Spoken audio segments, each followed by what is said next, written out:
Vamos dar início então ao nosso encontro de estudos para o curso Fundamentos do Espiritismo. Hoje é dia 3 de julho de 2019, uma quarta-feira, 19 horas e 36 minutos. Nós estamos transmitindo o nosso encontro de estudos diretamente da Associação Jauense de Estudos Espíritas, localizada na cidade de Jaú, estado de São Paulo, Brasil. É o nosso segundo encontro sobre o curso Fundamentos e nós ficamos de estudar em casa previamente o vídeo 3 e o 4, correto? Está lá no nosso canal do YouTube. Eu estou falando isso mais para o pessoal da internet, que talvez não estivesse acompanhando, e é a primeira vez que está acompanhando. E o nosso canal da internet é a AJEE, Associação Jauense de Estudos Espíritas. Muito bem. Todos apostos, podemos dar início? Ok.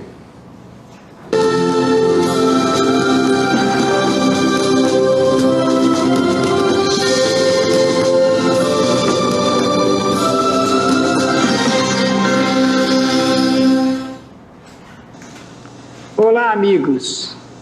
Este é o terceiro programa Espiritismo Agora, um programa realizado pela Fraternidade Francisco de Assis e também pelo Centro Espírita André Luiz, ambas as associações aqui da cidade de São Paulo. O objetivo do Espiritismo Agora é levar até você esclarecimentos e informações sobre a doutrina espírita, doutrina codificada por Allan Kardec. Kardec é o codificador do Espiritismo. Em nossos programas anteriores, nós contamos um pouco da história de Allan Kardec. Falamos do seu nascimento, desenvolvimento cultural, dos seus estudos, da sua formação pedagógica e depois que ele sai lá da cidade de Yverdun, na Suíça, a ida para Paris e instalação do seu Instituto Técnico, onde ele desenvolveu interessantes projetos sobre pedagogia. E que a partir de 1854 ele começa então nas investigações de fenômenos que chamaram a sua atenção. Posso dizer aqui que no dia 18 de abril de 1857, com o lançamento do Livro dos Espíritos, o professor Hippolyte Léon Denis Rivail deixa de ser o professor Rivail para ser Allan Kardec. Allan Kardec nasce, a sua ideia literária nasce com a edição do Livro dos Espíritos. No programa de hoje, a partir do programa de hoje, nós vamos apresentar os princípios fundamentais do Espiritismo. O primeiro princípio filosófico, científico e de consequência moral da doutrina espírita. Hoje nós vamos começar a falar sobre o Criador, que os homens, a humanidade chama de Deus, sobre o Criador. E vamos iniciar então dizendo que é muito forte o sentimento da existência de um poder superior que dirige a vida. Estamos falando de sentimento, não de conhecimento. O sentimento superior que dirige a vida. E esse sentimento superior que dirige a vida, ele é muito antigo na história da humanidade, está enraizado na história da nossa humanidade. A pergunta que se pode fazer é essa aqui, meus amigos. De onde provém, isto é, qual é a origem desse sentimento sobre um poder superior que dirige a vida? Para poder chegar a uma conclusão, respondendo a esta pergunta, desenvolvendo algumas ideias, nós precisamos lembrar que o homem, tal qual conhecemos, teve a sua origem ali, na África Oriental, há mais de 200 mil anos. É assim que a história está registrando as datas ligadas ao desenvolvimento do homem na face da Terra. Algumas ilustrações, muito pálidas, é bem verdade, mas, quem sabe, próximas de uma realidade maior, apresentam aspectos físicos de como era o homem primitivo, o homem naqueles tempos. Também a história, conforme nós estamos mostrando, a própria sociologia, a antropologia, fazem um sinal, fazem um indicativo de como nasce aquele sentimento que nós mencionamos de um poder superior que dirige a vida. E vai fazer referência aos primórdios do sentimento religioso. A sociologia, principalmente, que estuda, investiga esse grande fenômeno social, apresenta esse ponto fundamentado em uma teoria de que o homem começa a sua reverência à natureza, aos fenômenos naturais, principalmente aqueles fenômenos que assustavam o homem nesse início de desenvolvimento cultural. O Sol, segundo a história, segundo a ciência, é o primeiro Deus do homem. Também a história, através da própria ciência sociológica, apresenta a ideia do totemismo, do totem, como um grande sinal para a descoberta de deuses dos homens. São ideias e práticas fundamentadas na crença de um parentesco místico entre os homens e os animais, os homens e as plantas, os homens e certos tipos de objetos, ou ainda fenômenos naturais que constituem o totem. Os grupos sociais antigos adoravam e veneravam os elementos naturais, atribuindo-lhes poder supremo. Falamos do Sol, passa a se constituir num superior poder de direção da vida humana. Aqui está a lembrança do Sol, fortemente gravada na memória atávica dos homens. A Lua, estamos falando dos elementos naturais, da Lua, dos planetas, raios, trovões, tempestades, traziam o grande desconforto, o medo, o receio, o temor. E aí fica consignado, gravado o respeito a essas forças naturais. O homem cria deuses para poder ter uma sustentação, para se confortar, para se apoiar. Da fase do medo, do temor, do receio, nasce o sentimento de adoração. É em torno disso que esse aspecto do estudo sociológico do totemismo pode nos amparar para compreender um pouco por qual razão ainda permanece na lembrança, na memória da humanidade esses momentos, porque até hoje nós podemos verificar que existem lances que são verdadeiros resquícios de toda essa época do totemismo, que está ainda no psiquismo da nossa humanidade. Como os povos antigos acreditavam em Deus.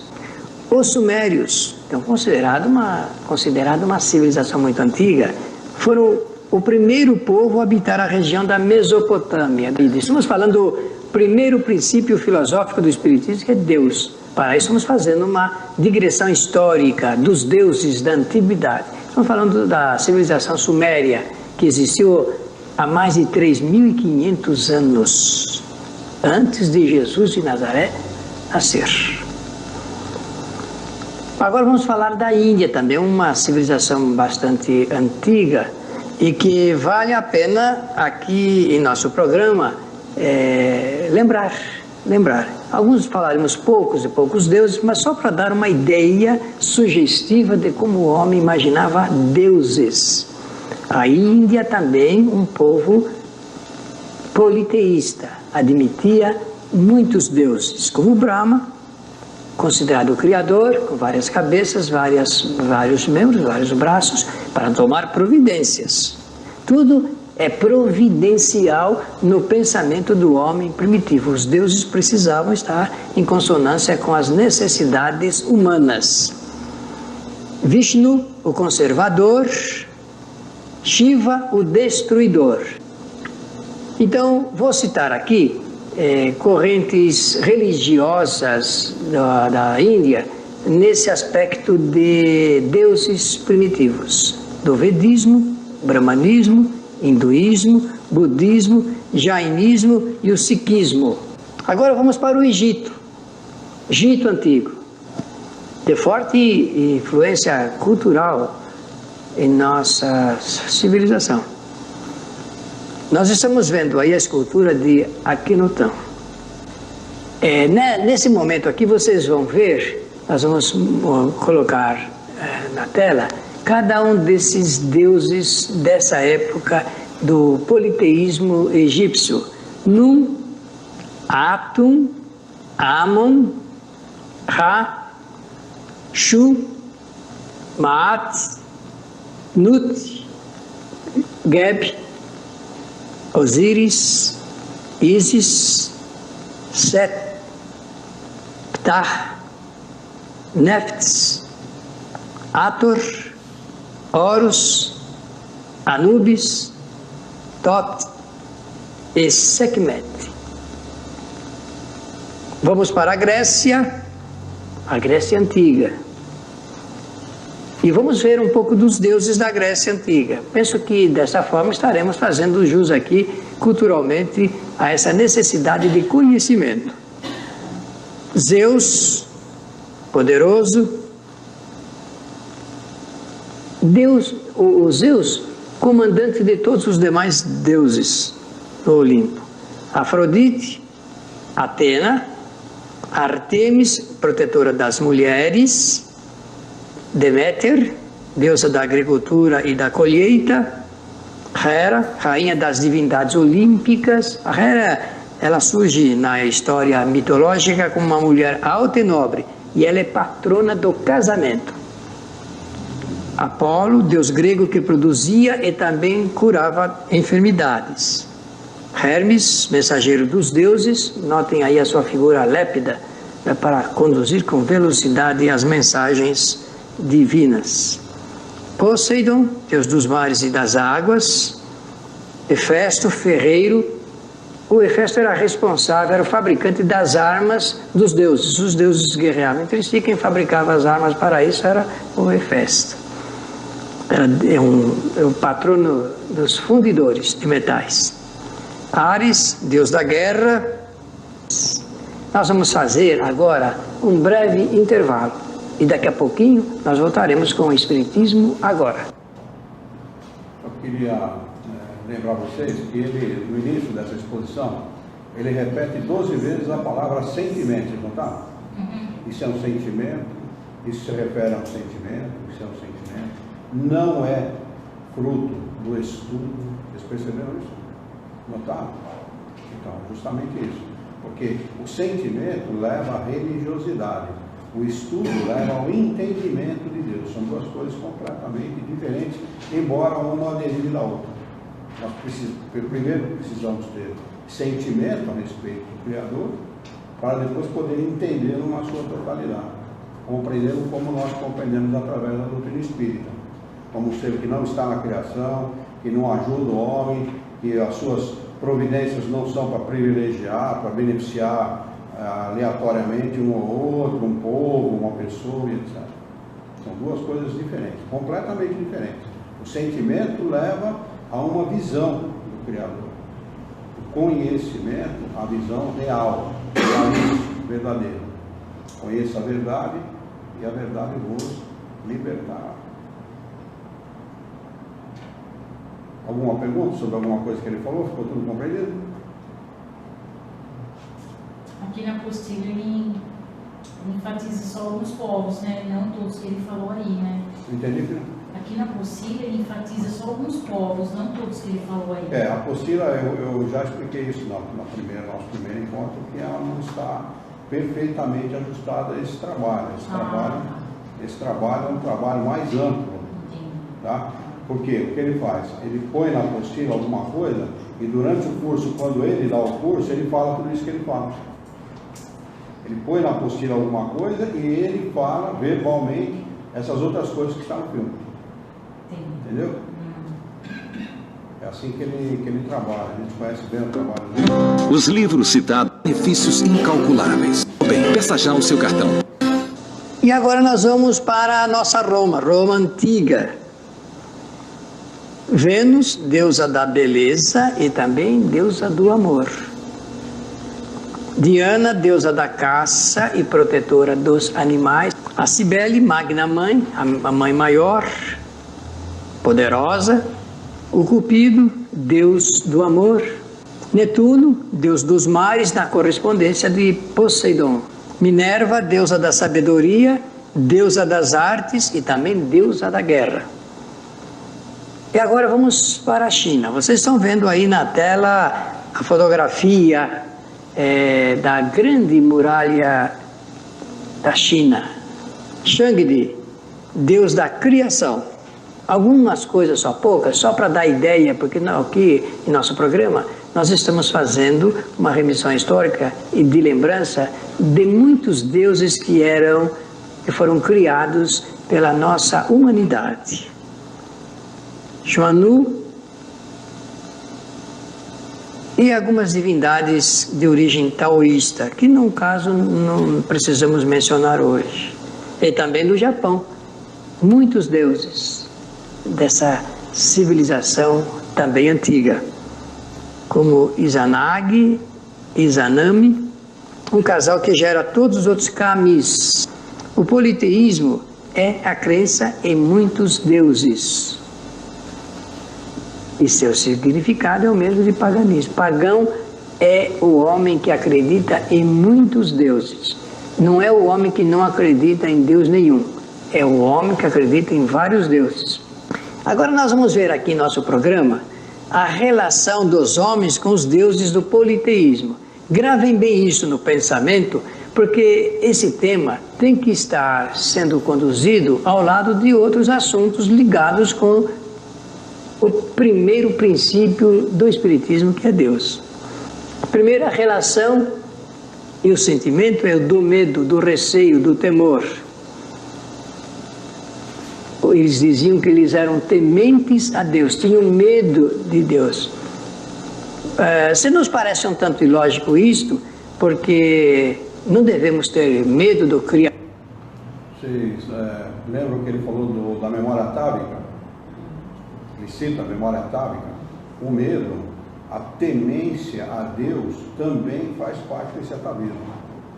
Essa memória atávica que o homem tem desde essa época em que se temia a Deus como um ser que punia, que fazia contra os homens aquilo que ele quisesse, sem pedir a eles permissão, ou sem pedir a eles que o entendessem, ou seja, fazia por capricho, por vaidade, como um homem faz contra outro quando ele quer. Isso também tem até hoje. É até hoje, faz parte da memória atávica do homem. Por isso que eu quis chamar a atenção, porque hoje a gente vê muita gente, em pleno século XXI, com os conhecimentos que nós temos, com a capacidade, com o nível de informação que nós temos, ainda dizer assim: eu sou uma pessoa temente a Deus. Que nos dá conforto, segurança e bem-estar. A Igreja Católica taxa uma criança ou uma pessoa adulta que não foi batizada de pagão porque fala que ela acredita em vários deuses e não em Deus. Sim, isso vem dessa ligação com a história do paganismo. Como se a pessoa acreditasse em vários deuses e não em Sim, Deus da Igreja Católica? como se ela fosse um pagão daquela época que antecedeu a unicidade da crença, a unicidade na crença de um Deus só. Antes de se crer no Deus só, o mundo em geral era pagão ou politeísta, como queira chamar. Por isso que ele explica que o pagão não é aquele que não acredita em Deus, que muita gente acha que pagão é aquele que não acredita em Deus. Não é. Pagão é aquele que acredita em muitos deuses. O pagão não tem batismo. Não, na realidade não tem. Porque quando ele faz não batiza, vai virar pagão. Eles têm outros cultos, né, que são equivalentes, né, mas não o culto que tem a Igreja Católica. Aliás, muitos cultos e muitas cerimônias adotadas pela Igreja Católica são de origem pagã. Né? Então, o pagão, ele é chamado pagão pela igreja, quando não é batizado é chamado de pagão, exatamente por essa razão, ligado a essa ideia do paganismo, do politeísmo. O Natal é tirado do paganismo. Sim. O Deus Sol. Sim, é um Deus que pode ser comido e tomado, né? A hóstia, o vinho e tal, essa coisa toda. Um Deus. Bastante coisa do paganismo. Muita coisa do paganismo. A história do Natal é uma história pagã, retirada do paganismo. Interior. Mas os homens antigos, primitivos, tinham medo de Deus. A outra relação humana com Deus era das promessas e oferendas. Fazia-se as promessas, eu prometo isto, se puder ser atendido nisto. A terceira relação humana com Deus era das ofertas de sacrifícios. É um momento histórico em que se configura, dada a ignorância humana em relação às coisas da divindade, em que se manifesta esse sentimento de oferecer animais e pessoas ao sacrifício aos deuses. E o quarto passo, a quarta relação dos homens com Deus é a troca de favores. Me favoreça isto e eu favoreço isto. Uma barganha, uma permuta, como se fosse possível fazer isto com a divindade. Mas é assim que os homens antigos admitiam, meus amigos. E a quinta relação humana com Deus era por meio de rituais. E a sexta relação era através de intermediários, de sacerdotes, que detinham conhecimentos iniciáticos e que podiam, através desse conhecimento, sabendo maior, em volume maior, poder atender às necessidades da coletividade. Intermediação. Vencemos a parte do politeísmo e agora nós vamos ingressar na do monoteísmo. E vamos começar lembrando que aparece no Velho Testamento pela primeira vez essa ideia. Falamos lá do Akenatão no Egito, mas não prevaleceu essa sugestão, essa proposta, essa ideia, um povo politeísta. E estamos lembrando que no Velho Testamento se apresenta já a primeira ideia monoteísta. E ela nasce exatamente com Abraão, há mais de 1500 anos antes de Jesus de Nazaré nascer. E é exatamente ali que nós vamos encontrar a figura do patriarca Abraão, fazendo então a proposta, o estudo, a sugestão da existência de um único Deus, dos hebreus. Esse é o ingresso da era monoteísta. Há mais de 1000 anos antes de Jesus nascer, um outro personagem vai seguir Abraão no monoteísmo, é Moisés.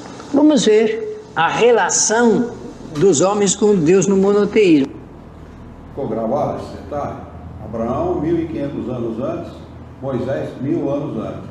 Portanto, essa ideia, a gente já nota que essa ideia são de iniciados em outras culturas com essa ideia do monoteísmo. Essa ideia não nasceu com Moisés.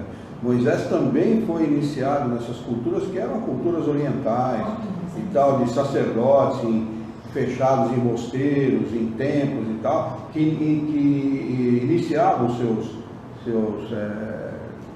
adeptos nessa ideia do monoteísmo. Então era uma ideia que era cultuada, era propagada e ensinada, mas de forma esotérica, fechada em determinados locais. O público não participava desse conhecimento. O público não tinha participação nesse. Então a gente vê que Abraão mesmo já tinha. Não, com certeza Abraão foi iniciado. Com certeza. Porque Moisés, não sei se você já se lembra, Moisés, ele vai estudar fora do Egito. Ele e o irmão. Lembra-se disso? Não sei se vocês já estudaram os filmes e tal. Então ele vai estudar fora. Dentro desses estudos que ele faz, porque ele ia ser o rei do Egito, ele ia ser não é rei o nome lá, como é que era? Faraó, ele estava sendo preparado para ser o faraó, inclusive na frente do irmão, viu? Ele era adotado, tudo, mas ele tinha mais competência que o irmão, ele estava sendo preparado no lugar do irmão. Então, ele é mandado para fora do seu país para se preparar em todos os setores para poder dirigir o povo, para ter competência para dirigir o povo. E ele adquire esse conhecimento da mesma maneira que adquiriu Abraão, né? De forma iniciática, né? Dentro de mosteiros, de templos e tal, que eram ensinamentos dados para alguns selecionados, para alguns privilegiados. Quantos anos antes de Cristo Moisés? Moisés 1000, Abraão 500, 1500, aliás, 500 antes de Moisés. Só para ficar gravado, porque isso é interessante a gente ter como conhecimento para saber em que terreno que a gente está pisando, né? Quando alguém disser, não, o monoteísmo se iniciou, a ideia do monoteísmo se iniciou com Moisés, não é verdadeiro. É relativamente verdadeiro. Nem com Abraão. Abraão é as primeiras notícias que a gente tem. Mas essa ideia já havia sido cultuada desde há muito tempo em outros lugares. Pode ser por outras civilizações também? Sim, com certeza. Tem a Egito. Não, mas com certeza. E o faraó também, ele tem então o Nilo Baixo e o Alto Egito. E ele se intitula como um Deus supremo, né? O representante de Deus na Terra, sim, de um Deus só. Aí até muda o nome dele. E quem estava no Egito nessa época de escravo era o povo judeu. Também pode ser daí que eles tiram a ideia de um Deus só. Também dos egípcios que eles já tinham. O povo, né? Você fala, não Moisés, né? Não o Moisés, povo, eles tinham já uma ideia, né, de um Deus só, um Deus supremo e tal. Foi tirado de algum lugar. Né? Exatamente. Tem toda vez que falam que pode ser dessa época também. Exatamente. Quando esse faraó tentou. E ele ruim, né? Depois. Mas Moisés, ele implementa essa ideia de uma forma tão original e tão vigorosa. Ele implementa a muito custo. Que você nota que ele conduziu, segundo a história, ele conduz o povo pelo deserto durante 40 anos, segundo conta a história. E o povo era politeísta, tanto que ele subiu no monte para receber os 10 mandamentos, quando ele retorna tem um bezerrinho de ouro, para ser cultuado. Quer dizer, eles tinham o hábito de cultuar os deuses, né? O que mostra que a maioria não era monoteísta, a maioria era politeísta, era pagão, né? Então Moisés é que implementa essa ideia. Ele foi o grande legislador realmente. Ele foi o cara que realmente implementou essa ideia no seio do povo hebreu, né? De forma vigorosa, de forma verdadeira, né? Mas o povo já vinha com essa ideia, já se discutia essa ideia e tal, mas de forma meio velada, porque não podia chegar na boca do sacerdote e tal, porque senão o cara era degolado, né? Morria por muito menos do que isso, né? Vamos lá, mais alguma dúvida? Ficou gravada a coisa? Vamos lá então. Nós vimos lá no politeísmo e temos necessariamente que cotejar face a face aqui essas duas situações, fundamentada no medo, nas promessas e oferendas, a oferta de sacrifícios, troca de favores, rituais, formas ritualísticas, através de sacerdotes intermediando as coletividades e, conforme a gente pode observar, não há diferença entre a relação humana com os deuses do politeísmo e também com o Deus do monoteísmo. Ainda dentro do monoteísmo, nós vamos observar a proposta de Jesus de Nazaré. O que nós estamos vendo aí na tela é uma cena de um filme que existe sobre a vida de Jesus. Para Jesus, Deus é um Pai amoroso e zeloso, que ama e cuida de seus filhos. Para Jesus, Deus é incorpóreo, isto é, não tem feição material, não pode ser imaginado como nós imaginamos, porque o nosso ponto de referência é a figura humana. Sendo o Pai amoroso, zeloso, não tem privilégios, não privilegia nenhum de seus filhos. A oportunidade é para todos. a igualdade para todos. Para Jesus, Deus não castiga e também não premia ninguém. Não há punição, não há penalidade de Deus para com as suas criaturas, visto que a concepção que Jesus apresenta culturalmente, é a razão pela qual ele revolucionou toda a nossa cultura, é de que Deus, a sua relação é sempre de amor. Não faz nenhuma distinção de raça para Jesus, nenhuma distinção de cor ou de posição social, e muito menos de religião. Vamos ver agora qual é a relação do homem com Deus segundo a concepção de Jesus de Nazaré. A primeira concepção é de que a relação deve ser feita através da prece, feita pela própria pessoa, sem intermediários. Para Jesus, a relação humana com Deus se dá através do culto de valores espirituais. E muito mais do que isso, o reconhecimento à grandiosidade da obra de Deus. Reconhecimento à grandiosidade da obra de Deus. Valorizar a obra. E quando nós reconhecemos o valor da obra, nós já estamos reconhecendo e reverenciando o Criador. Sem rituais, sem oferendas, sem barganhas e sem sacrifícios. Essa é a proposta e a sugestão, são os ensinamentos de Jesus de Nazaré sobre a relação nossa com Deus. Vamos então, a título de ilustração, de comentário, de aprendizado, verificar qual é a relação do homem com Deus segundo as doutrinas cristãs, as religiões cristãs, as seitas cristãs. O primeiro ponto é o ponto do medo e do temor. Segundo, é através de promessas que devem ser feitas. O terceiro ponto é de oferta de sacrifícios, troca de favores. Neste ponto, é preciso que se diga que a ideia é bem materialista, porque a troca de favores se dá em assuntos de ordem material, são coisas do mundo material. Por meio de rituais, formas ritualísticas, segundo esses entendimentos, cada ritual ele tem uma qualidade de mensagem e de relação com o Criador, através de sacerdotes. Vamos ver então qual é o conceito espírita sobre Deus. Vocês notaram que ele primeiro apresenta qual a relação do homem com Deus através do politeísmo, do monoteísmo, de Jesus, depois das religiões e seitas cristãs, que não tem absolutamente nada a ver com Jesus. Agora, atentem para essa exposição que ele vai fazer da concepção, do entendimento de Deus através da doutrina espírita. Nasce com a apresentação desta obra que temos mencionado em nosso programa, o Livro dos Espíritos, que surge no dia 18 de abril de 1857 na cidade de Paris.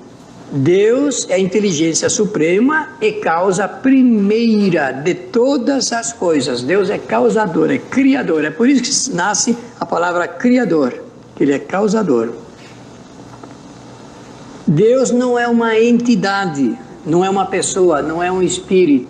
Deus não possui sentimentos humanos. Estamos apresentando aqui para vocês as ideias do Espiritismo sobre Deus. Deus é criador, ele é causador, primeira causa de tudo que existe. O primeiro efeito dessa causa é a criação do espírito e da matéria, que será objeto do nosso programa futuro. O relacionamento entre Deus e os homens se dá através de suas leis. Deus não está no universo, porque o universo é criação. Se Deus estiver no universo, significa que o Criador está na sua própria criação. Deus não se mostra, Ele se afirma mediante as suas obras. Nosso programa Espiritismo Agora, que se destina às pessoas que gostam de conhecer, que precisam conhecer e que querem conhecer um pouco dos assuntos de ordem espiritual, segundo a doutrina dos Espíritos. Estamos terminando o nosso programa. Queremos agradecer a sua atenção, o nosso convite para escrever para o nosso programa, apresentando as suas sugestões, as suas ideias, as suas observações. Todo o trabalho que enriquece culturalmente Espiritismo Agora é recebido e temos a nossa maior gratidão. Até o nosso programa e uma boa semana para você. Alguma dúvida a respeito disso que foi estudado até agora? Então, vamos lá.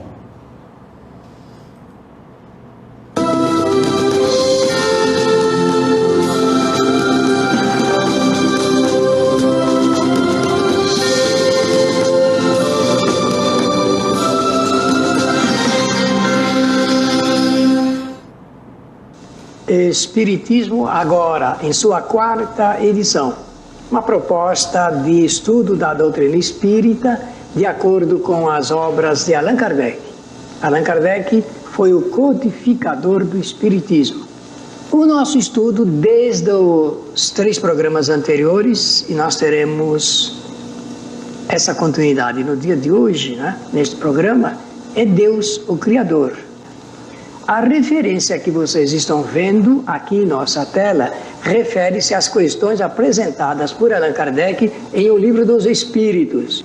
E também no capítulo 2º do livro chamado A Gênese, não confundir com Gênesis, porque a Gênese é um livro escrito por Allan Kardec. Então, no capítulo 2, nós temos ali todas as considerações filosóficas e o ensaio sobre a comprovação científica sobre Deus apresentado por Allan Kardec.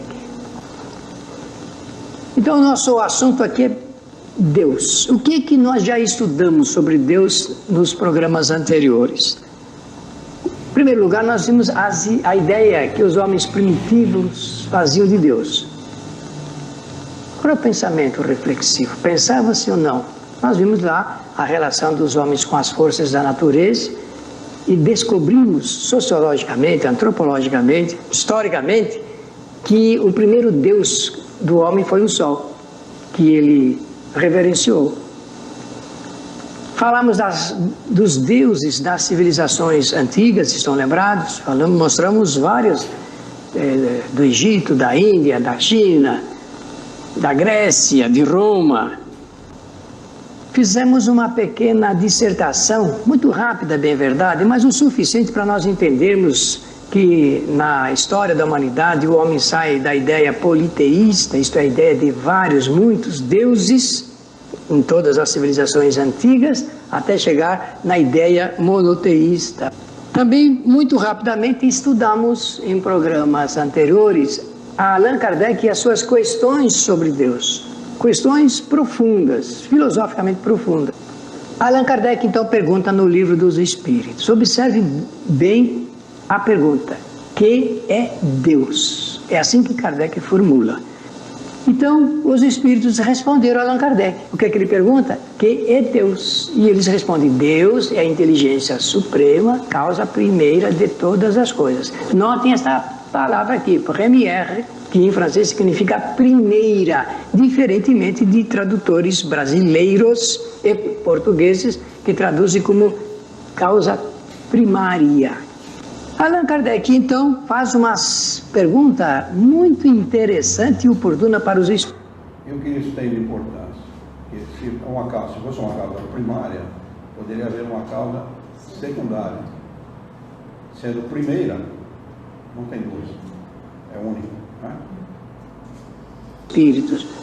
Afinal, onde se pode encontrar a prova da existência de Deus? Teria muito cabimento fazê-la filosoficamente, devido ao momento cultural de todas as doutrinas e segmentos filosóficos que haviam em Paris na época do lançamento do Livro dos Espíritos.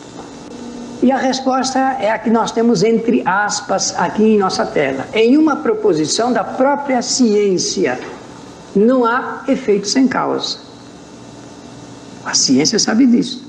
Havendo efeito, tem uma causa. E é exatamente a causa que a ciência busca para explicar qualquer fenômeno, qualquer evento que ocorra aqui na Terra. E acrescento mais um dado que Allan Kardec considerou como muito especial. Procure a causa de tudo que não é obra do homem e a sua razão responderá. Com essa resposta filosófica, Kardec vai desenvolver a tese da comprovação científica de Deus, para entendermos o que a filosofia espírita apresenta ali em O Livro dos Espíritos. Um trabalho bastante interessante, porque se nós não entendermos qual é a obra de Deus e qual é a obra do homem, não saberemos qual é a diferença. Allan Kardec faz ainda mais uma pergunta nesse livro. Que pensar da opinião que atribui a formação primeira a uma combinação fortuita da matéria, ou seja, do acaso? E a resposta: que homem de bom senso pode considerar o acaso como um ser inteligente? E além disso, o que é o acaso? Simplesmente não é nada. Eis a razão pela qual a doutrina espírita informa, esclarece e ensina que o acaso não existe. Tudo o que acontece tem uma razão, tem uma origem, tem uma causa real. A observação que Allan Kardec faz sobre esta resposta dada pelos espíritos superiores é esta também. A harmonia que regula as forças do universo revela combinações e fins que são determinados e exatamente por isso equivale a um poder inteligente. Posso extrair desta consideração feita por Allan Kardec, agora com o pensamento em todo o universo, que a harmonia é o equilíbrio dos contrários. Equilíbrio dos contrários. Não é tudo igual, não é padronizado, não é uniforme, mas havendo o equilíbrio exatamente dos contrários forma a harmonia. Esse conceito vai aparecer na tela, aqui em nosso programa Espiritismo Agora, algumas vezes, para nos lembrarmos sempre de como a doutrina espírita, a partir de 1857, já abre essa grande janela para o entendimento universal. A palavra universo, eu creio que vale a pena a gente verificar esse assunto, já que estamos estudando juntos, examinando juntos, vem do latim, uni, mais versus, que significa todo inteiro, composto de unos e versos. O universo tem pelo menos 156 bilhões de anos-luz de largura. Então, 156 bilhões de anos-luz de largura. Para pensarmos gigantescamente que quando se fala em universo, nós estamos envolvendo tudo. É isso que o Livro dos Espíritos salientou lá em 1857. E está, diz a ciência, em permanente expansão. Está expandindo-se. Lembra-se agora há pouco, a harmonia que regula as forças do universo obedece a um princípio inteligente. Obedece à inteligência maior. Eis a razão pela qual os espíritos, antecedendo até mesmo o conhecimento da atual ciência, já responderam a Allan Kardec de que Deus era a inteligência maior, que a tudo preside. E cria as combinações e fins que são determinados para atender às providências. O ano-luz, já que nós falamos dos 156 bilhões, é uma unidade de medida que é utilizada em astronomia, a ciência que estuda, examina o universo. E corresponde, ano-luz, à distância percorrida pela luz em um ano no vácuo. Como nós já aprendemos na escola, né, amigo telespectador? A luz caminha 300 mil quilômetros por segundo. Um ano-luz equivale a 9 1,5 trilhões de quilômetros. Nós estamos falando em grandeza. Para falar de universo, temos que mostrar isso em números para facilitar o nosso entendimento e notar como nós somos tão pequenos e queremos investigar coisas muito grandes por direito, que é o uso do nosso livre-arbítrio. A luz desloca-se a uma velocidade de aproximadamente 300 mil quilômetros por segundo. Por exemplo, a distância de Alfa do Centauro, a Alfa estrela do Centauro, até a Terra equivale a 4,2 anos-luz, ou seja, 40 trilhões. Dá para entender esse número? Não dá para entender, não cabe na nossa cabeça, no nosso pensamento ainda. Eu penso até que máquinas pequenas de calcular já não tem nem dígitos para preencher esses números. Isso é o que a ciência mostra. Aqui na tela nós estamos vendo a constelação de Centauros e as estrelas, as duas estrelas, Alfa e Beta, dessa constelação. Nós estamos vendo aqui na tela já a amostra do nosso planeta e da Alfa que está ali tão distante. Por vezes a gente consegue vê-la. As agências espaciais americanas, a NASA, bem como a europeia, a ESA, lançaram no dia 15 de outubro de 1997 uma sonda espacial chamada Cassini-Huygens com a missão de explorar Saturno. E há uma explicação para mostrar isso para vocês. Aqui é o símbolo da NASA e também da ESA. Olha aqui a fotografia do planeta Saturno e desse equipamento encaminhado pelo homem. Bem, agora eu olho aqui na tela e vejo duas criações. Uma criação que não é do homem e que, portanto, segundo os espíritos, é atribuída à inteligência maior, suprema, e ali a obra do homem, investigando a criação, querendo conhecer a criação. Ah, que coisa fantástica! O homem, então, com a sua inteligência, no desenvolvimento do que ele sabe, do que ele pode, ele está perseguindo compreender do cosmos, compreender do universo, que não é sua criação, mas ele tem que saber entender, e os espíritos já adiantaram isso, Allan Kardec, em 1857. Aqui está a fotografia. Muitas pessoas não conhecem a foto do Hubble, esse telescópio que está viajando o universo. Está mandando fotografias, informações, para que o homem entenda um pouco da criação.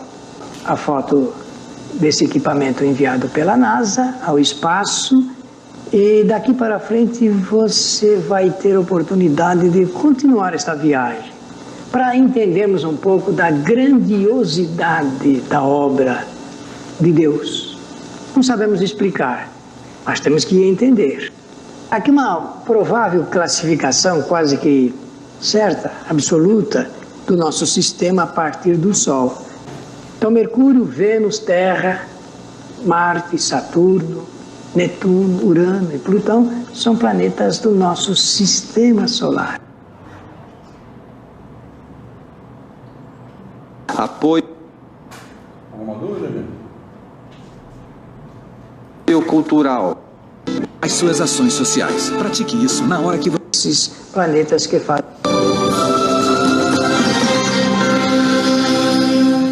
Desde o grupo escolar, o ensino fundamental, nós aprendemos quais são esses planetas que fazem parte do nosso sistema. Olhem bem para esta fotografia, para esta foto.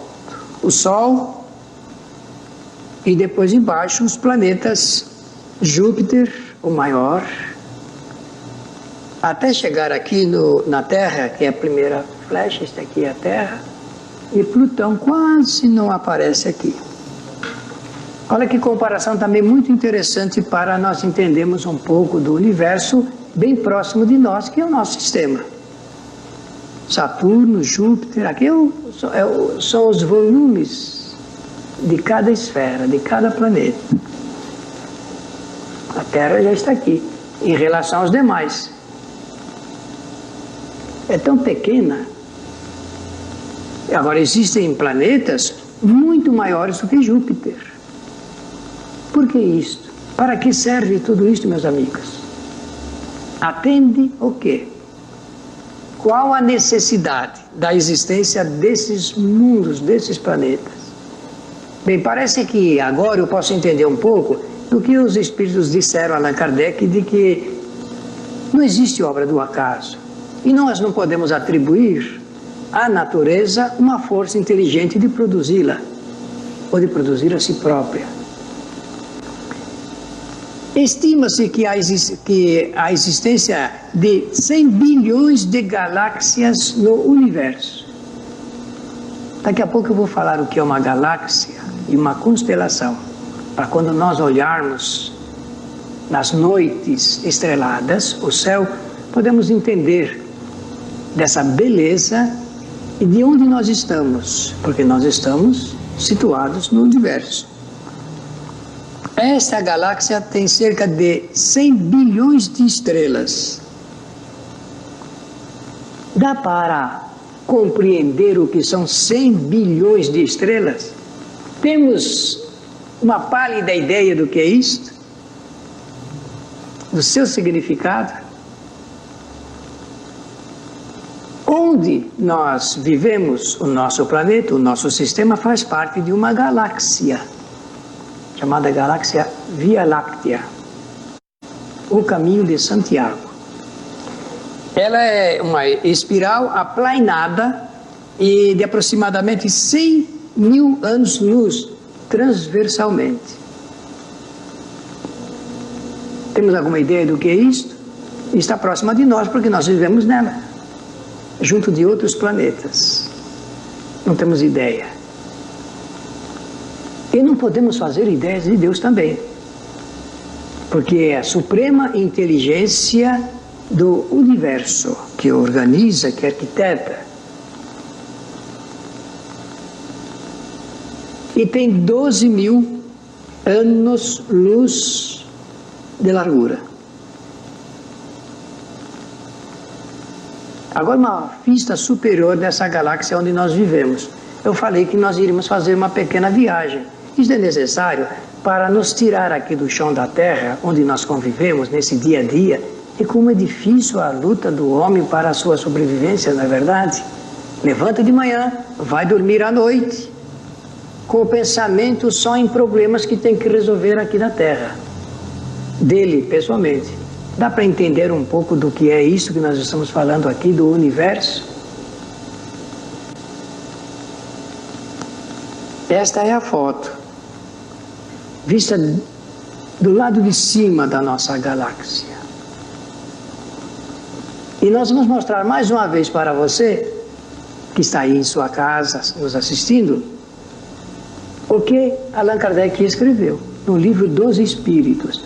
A harmonia que regula as forças do universo revela combinações e fins determinados, e por isso mesmo poder inteligente. Olha, meu amigo, se você estiver pensando que nasceu e vai morrer e vai desaparecer, está muito enganado. Porque essas providências, tudo isso tem um sentido permanente.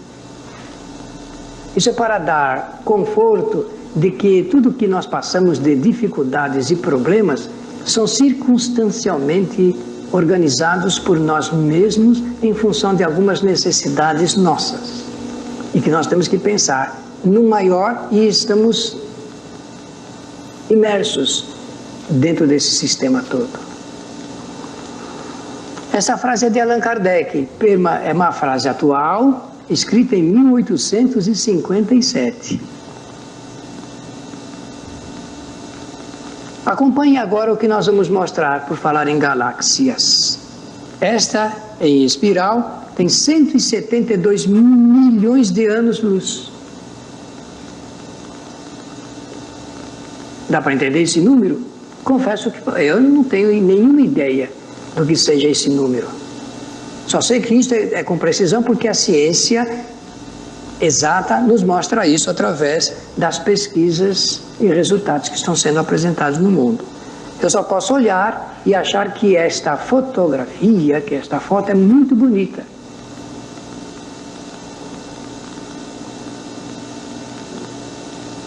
galáxia de Andrômeda.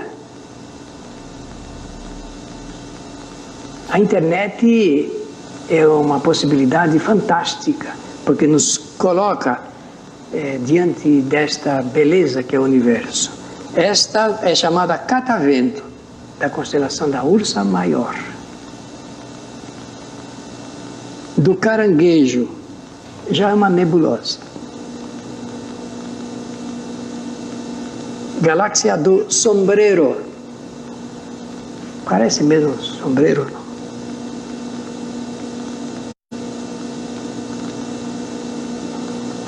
Galáxia do Triângulo. Estamos mostrando o universo, para nós entendermos um pouco do que Allan Kardec falou lá atrás. Porque senão fica apenas uma sentença, algo escrito, mas que nós não temos nenhuma ideia do seu significado. Isso é para dar significado às palavras de Allan Kardec, nas questões levantadas por ele. Do Black Ale, uma galáxia também. Essas fotos obtidas por esse telescópio astronômico que está no espaço.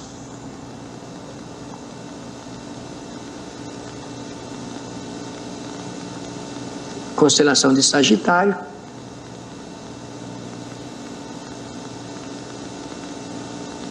Um aglomerado globular, aglomerado de estrelas.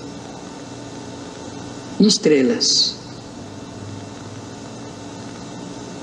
Nebulosa de Eta Carinae. Foram uns desenhos bastante interessantes, não?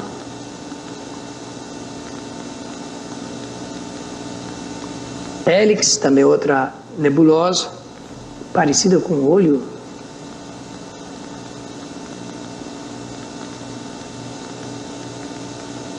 Da águia.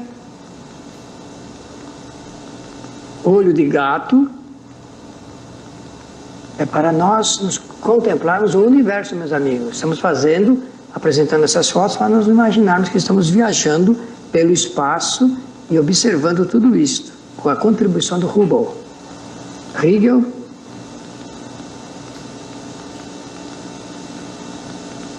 Antares.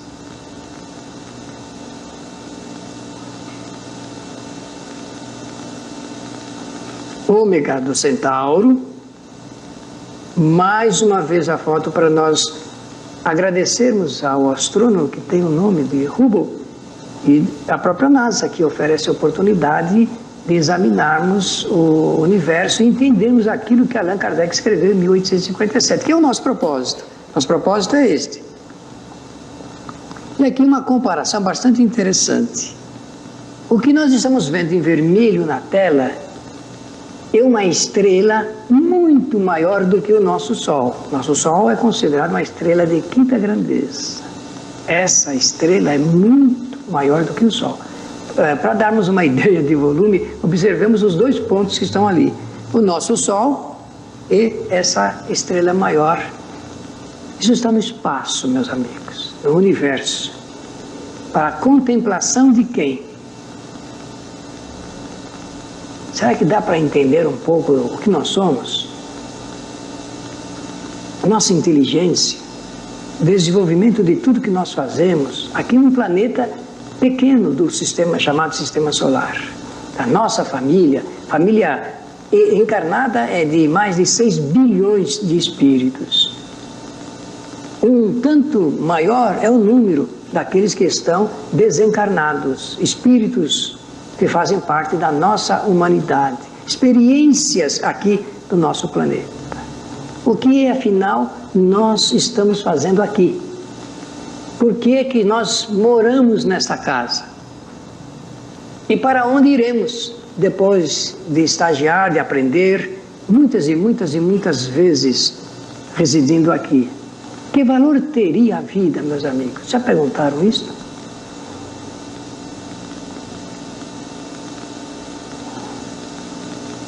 E para encerrar essa exposição, só mostrar agora um pouco maior nosso sistema e com isso nós terminaremos o nosso programa de hoje, essa viagem que fizemos ao cosmos. O nosso Sol e os planetas pela própria sequência da sua aproximação. Mercúrio Vênus, a nossa Terra, querida Terra, Marte, Júpiter, Saturno, Netuno, Urano e, por último, Plutão. Aqui termina a nossa exposição. Qual foi o nosso objetivo? Explicar, interpretar as razões pelas quais os espíritos responderam a Allan Kardec, a partir da pergunta número 1 até a número 6, e as considerações que Allan Kardec faz em torno da grandiosidade do universo, para nós entendermos do Criador, entendermos um pouquinho do Criador.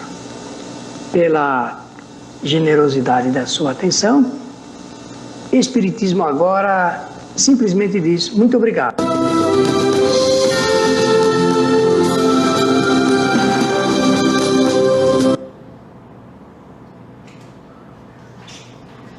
Muito bem.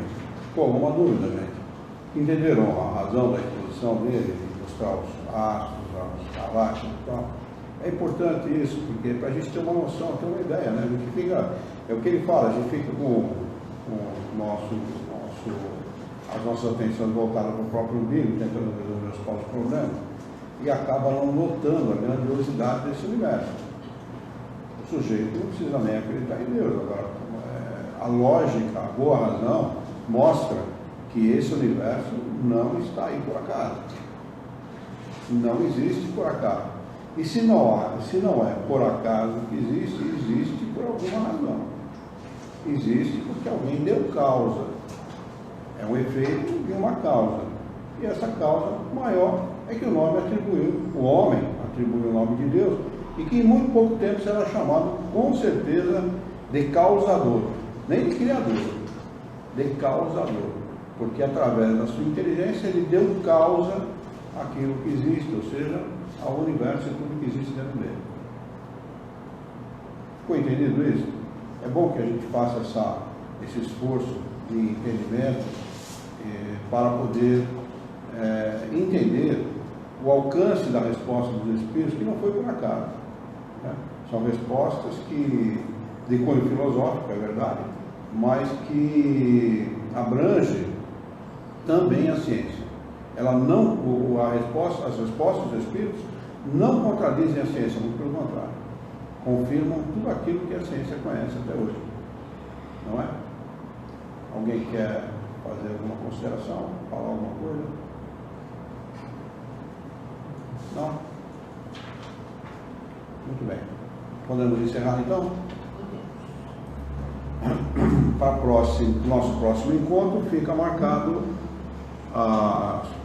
o vídeo de número 5 e o 6. Tá bem?